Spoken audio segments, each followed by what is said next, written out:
Hi, അപ്പോൾ ഇതെൻ്റെ first വ്ളോഗാണ്. എന്താണ് വ്ളോഗിംഗ് എന്ന് പോലും അറിയില്ല കേട്ടോ. എന്നിട്ടാണ് ഞാനിത് ചെയ്യാൻ തുടങ്ങുന്നത്. സോ കണ്ടൻറ് എന്തായിരിക്കും ആലോചിച്ചപ്പോഴാണ് കൃത്യമായിട്ട് എൻ്റെ ഒരു ഫ്രണ്ട് ചോദിച്ചത്, എങ്ങനെ ഉണ്ടായിരുന്നു നീ റിപ്പീറ്റ് ചെയ്യാൻ പോയ institute. So first of all ഞാനൊരു MBBS ഗ്രാജുവേറ്റാണ്. സോ അതിന് മുമ്പുള്ള വലിയൊരു പണിയാണല്ലോ നമുക്ക് നീറ്റ് ക്ലിയർ ചെയ്യണമെന്ന്. അതെങ്ങനെയാണ് എവിടെയാണ് ചെയ്തത്?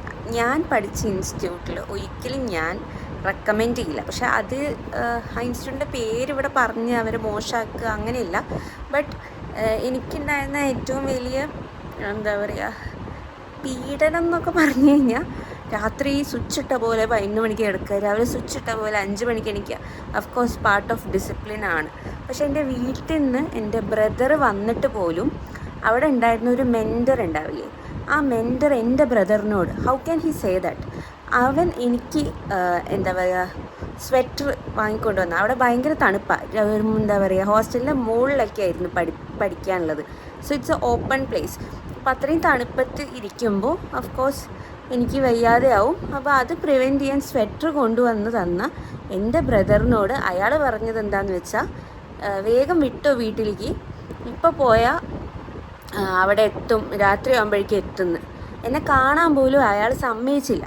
സോ അങ്ങനെ ഒരു ഇൻസ്റ്റിറ്റ്യൂട്ടിൽ പഠിക്കുന്നേക്കാളും ഭേദം വീട്ടിലിരുന്ന് പഠിക്കുന്നത് തന്നെ. ഓൺലൈൻ ക്ലാസ് ഉണ്ടല്ലോ നമുക്കൊക്കെ, അവിടെ ഇരുന്ന് പഠിക്കുക. അല്ലെങ്കിൽ കുറച്ച് ലെസ് ടോക്സിറ്റി ഉള്ള ഇത് കണ്ടുപിടിച്ച് ഇൻസ്റ്റിറ്റ്യൂട്ട് കണ്ടുപിടിച്ച് പഠിക്കുക. It is always important.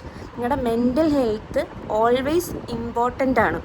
നമ്മൾക്ക് നമ്മളുടെ വീട്ടുകാരെ കണ്ട് സംസാരിക്കുമ്പോൾ കിട്ടുന്ന ഒരു പീസ്ഫുൾ ആ ഒരു എൻവയൺമെൻറ്റ് പോലും ക്രിയേറ്റ് ചെയ്യാൻ പറ്റാത്ത ഒരു ഇൻസ്റ്റിറ്റ്യൂട്ടിൽ പോയി പെടരുത്, ഫസ്റ്റ് ഓഫ് ഓൾ. രണ്ടാമത്, എൻ്റെ ഏട്ടന് കുറച്ചും കൂടെ മര്യാദ ഉള്ളതുകൊണ്ട് അയാളോടൊന്നും പറയാതെ ഓക്കെ ഫൈൻ എന്ന് പറഞ്ഞ് പോയി. എന്തായിരുന്നു റീസൺ? അയാൾക്ക് അവിടെ വന്ന് 5 മിനിറ്റ് കലവില സംസാരിക്കണമായിരുന്നു. അതിന് വേണ്ടിയിട്ട് അയാൾക്ക് എല്ലാ ആഴ്ച അയാൾ വരുന്നതല്ലേ. എൻ്റെ വീട്ടുകാർ എപ്പോഴെങ്കിലും വരുന്നതിനെ how can he do that? And ഇത് കഴിഞ്ഞിട്ട്, ഈ ഇൻസിഡൻറ്റ് കഴിഞ്ഞിട്ട് 6 years ആയെങ്കിൽ പോലും I still feel the pain. എന്താ ഞാൻ പറയുക, ഇങ്ങനത്തെ ആൾക്കാരുടെ ഇൻസ്റ്റിറ്റ്യൂട്ടിൽ പോയി പെടാതിരിക്കുക. ഇൻസ്റ്റിറ്റ്യൂട്ടിൻ്റെ നെയിം എനിക്ക് പറയാൻ പറ്റില്ല.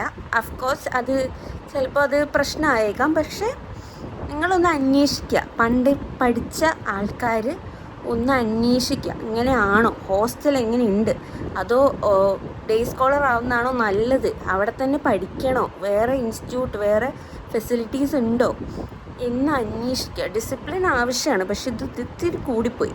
എനിക്കിത് പറയാതിരിക്കാൻ പറ്റില്ല. But always